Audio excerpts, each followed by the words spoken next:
আমরা যারা শহরে থাকি তারা চুল ফেলবো কোথায়? ময়লা ঝুড়িতে ফেললে কি গুনাহ হবে? সালাতে মনোযোগ তৈরির জন্য কি চোখ বন্ধ করে সালাত পড়া যাবে? মানুষ মারা গেলে পরিবারের লোকেরা সবাই যে কান্নাকাটি ও আহাজারি করে এ সম্পর্কে ইসলাম কি বলে? কান্নাকাটি করে কি একদম নিষেধ? খারাপ স্বপ্ন দেখা থেকে বাঁচার উপায় কি? আমার বয়স ১৪, আমার অনেক চুলই পেকে গেছে, এখন কি চুল কলপ করা যাবে? আমি যে জায়গায় নামাজ পড়ি তার পাশে ড্রেসিং টেবিলের আয়না আছে, আমার নামাজের মধ্যে আয়নার দিকে নজর চলে যায়, এতে কি আমার নামাজ হবে? মেয়েদের পিরিয়ডের সময় কি হাতে গ্লাভস পরে কোরআন তেলাওয়াত করা যাবে? গোসলের পর নামাজ পড়ার জন্য কি আবার ওযু করতে হবে? সাদা চুল ও দাড়িতে বাজারের মেহেদি লাগানো যাবে কিনা? চলুন আমরা তাহলে প্রশ্ন উত্তরে প্রবেশ করি। মাহুদা খাতুন লিখেছেন, সালাতে মনোযোগ তৈরির জন্য কি চোখ বন্ধ করে সালাত পড়া যাবে? মনোযোগ তৈরি করার জন্য চোখ বন্ধ করে সালাত পড়তে পারেন, তবে সাধারণ এবং স্বাভাবিক অবস্থা চোখ খোলা রাখাটাই হলো সুন্নাহ নবী সাল্লাল্লাহু আলাইহি ওয়াসাল্লামের। স্বাভাবিক রাখা। মনোযোগ আমার বেশি সৃষ্টি হয় চোখ বন্ধ করলে, না হলে মনোযোগ ধরে রাখা কঠিন হয়, তো মনোযোগ বৃদ্ধি করবার জন্য আমি চোখ বন্ধ করলাম, এটি জায়েজ আছে। এমনিতে সাধারণ অবস্থাতে স্বাভাবিকভাবে চোখ খোলা রাখাটাই হলো সুন্নাহ।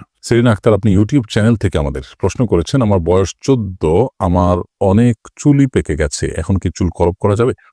চুল পেকে গেলে আপনি লাল কালার করতে পারেন, সেটা নিশ্চয়ই দেখতে অসুন্দর দেখায় না সচরাচর। ২-৪টা চুল পাকলে সামান্য ওইটুকু চুল লাল কালারের বরং সুন্দরই লাগে।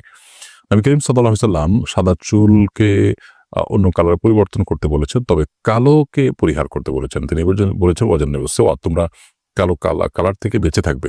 তো এই জন্য কালো কলপ দিয়ে আপনি চুলের কালার পরিবর্তন করবেন না। খারাপ স্বপ্ন দেখা থেকে বাঁচার উপায় কি? অনেক সময় মানুষ দুঃস্বপ্ন বা যে স্বপ্ন দেখে মানুষ ভড়কে যায়, ভয় পেয়ে যায়, এগুলো অনেক সময় শারীরিক দুর্বলতার কারণে হয়, মানসিক অবসাদগ্রস্ত থাকার কারণে হয়। অতএব সেটি যেন না হয় সেটি খেয়াল করা দরকার। অনেক সময় নির্ঘুম থাকার কারণে অল্প ঘুমালে বা সামান্য ঘুমানোর সময় এই ধরনের পরিস্থিতি তৈরি হয়। এটার নানা গবেষণা আছে, আপনি একটু খুঁজে দেখতে পারেন।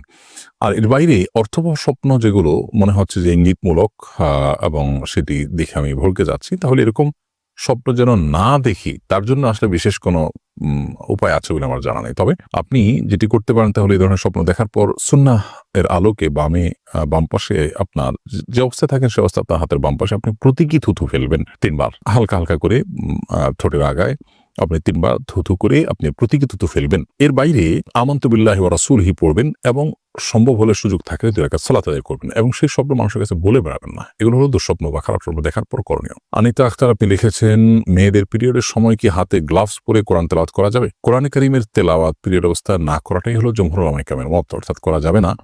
পিরিয়ড অবস্থাতে মেয়েরা কোরআন তেলাওয়াত করবেন না, এটি হলো জমহুর বা সংখ্যাগরিষ্ঠ ইমামদের মত। কোন কোন ইমামগণ ইবনে তাইমিয়া রাহিমাহুল্লাহ সহ কেউ বলেছেন যে করতে পারবেন, কিন্তু সংখ্যাগরিষ্ঠের মত হলো করতে পারবেন না। এখানে আসলে গ্লাভস দিয়ে ধরছেন বা অন্য কিছু দিয়ে ধরছেন কি ধরছেন না এটা ইস্যু নয়।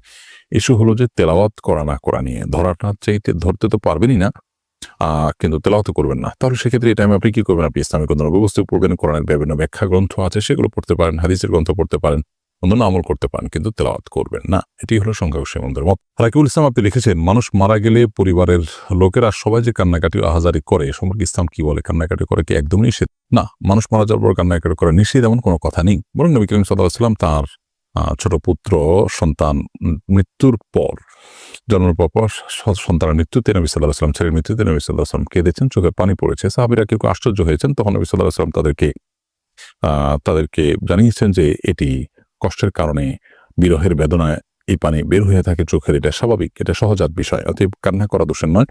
তবে কান্না করতে গিয়ে কেউ যদি সীমালঙ্ঘন করেন, জামা কাপড় ছেঁড়াছিড়ি করেন, আওয়াজ করেন, চিৎকার চেঁচামেচি করেন, যেটা আল্লাহ সুবহানাহু ওয়া তাআলার ফায়সালার প্রতি এক ধরনের বিদ্রোহর প্রকাশ করে বা এই টাইপের কোনো কিছুকে ইন্ডিকেট করে, এরকম চিৎকার চেঁচামেচি করা বা জামা কাপড় ছেঁড়া বা ভাঙচুর করা, আছাড়-বিচার করা বা মালাকুল মউতকে গালমন্দ করা বা আল্লাহর ফায়সালার প্রতি অসন্তোষ প্রকাশ করে কোনো কিছু করা, সেটা অবশ্যই নিষিদ্ধ এবং গুনাহের কথা।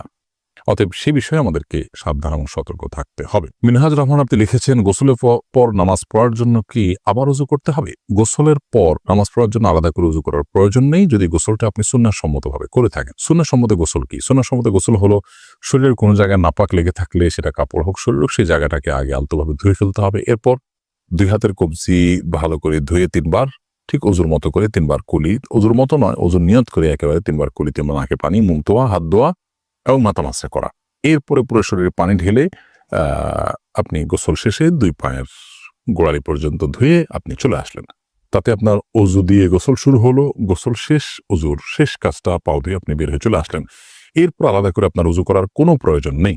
অনেকে অহেতুকের পর আবার উজু করতে থাকেন। একবার উজু আসে, সে উজু আপনি থাকা অবস্থায় কোনো ইবাদতই করেন এই উজু দিয়ে প্রয়োজন ছাড়া আবার উজু করার কোনো মানে হতে পারে না। সেজন্য গোসলের পর আর উজু করার কোনো প্রয়োজনে যদি সেটা সুন্নাহ সম্বন্ধে গোসল হয়ে থাকে। সুন্নাহ সম্বন্ধে গোসল হয়নি, আপনি এমনিতে গোসল করে আসছেন, অথবা গোসল করতে গিয়ে আপনার উজুভঙ্গ হয়েছে, বায়ু নির্গত হয়েছে, তাহলে সেক্ষেত্রে তো আপনি গোসল করে আবার উজু করবেন। মারিয়াম জাহান সীমা লিখেছেন, আমি যে জায়গায় নামাজ পড়ি তার পাশে ড্রেসিং টেবিলের আয়না আছে। আমার নামাজের মধ্যে আয়নার দিকে নজর চলে যায়, এতে কি আমার নামাজ হবে? আমরা যখন সালাত আদায় করব তখন এমন কোনো কিছু আমাদের দৃষ্টি সীমানার মধ্যে থাকা উচিত নয় যা আমাদের সালাতের মনোযোগকে নষ্ট করে, সালাতের মনোযোগে ব্যাঘাত সৃষ্টি করে।